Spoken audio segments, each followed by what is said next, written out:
Dubai میں واقع ایرانی ہسپتال یا پھر ولایتی فقیہ کا دفتر۔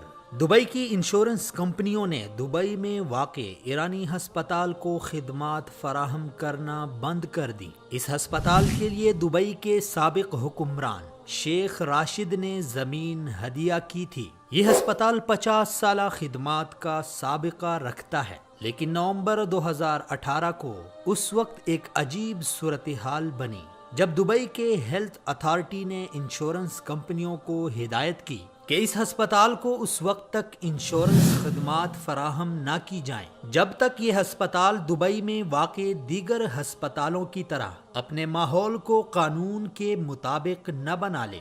دبئی ہیلتھ اتھارٹی نے اس ہسپتال کے ماحول پر گہرے افسوس کا اظہار کیا۔ اس ہسپتال اور دبئی کے دیگر ہسپتالوں میں آخر کیا فرق تھا؟ اس ہسپتال کی طرف جب ہم دیکھتے ہیں تو پہلا بنیادی فرق جو ہمیں نظر آتا ہے وہ یہ ہے کہ اس ہسپتال کا ماحول مکمل طور پر ایران کے فرقہ وارانہ مذہبی اور سیاسی ماحول سے بدل چکا ہے۔ کالے جھنڈے اور مذہبی و سیاسی پروپیگنڈے پر مبنی بینر ہر طرف اویزاں نظر آتے ہیں۔ اس ہسپتال کی دوسری سمت نظر دوڑائیں گے تو آپ کو مسجد امام حسین نظر آئے گی، جو کہ پہلی نظر میں دبئی کے دیگر شیعہ امام بارگاہوں کی طرح ایک معمولی امام بارگاہ لگتی ہے، لیکن حقیقت میں یہ متحدہ عرب امارات میں ولی فقیہ کے نمائندہ کا ایک نان آفیشل دفتر ہے۔ اس امام بارگاہ کی ممبرشپ کارڈ کے حامل افراد کو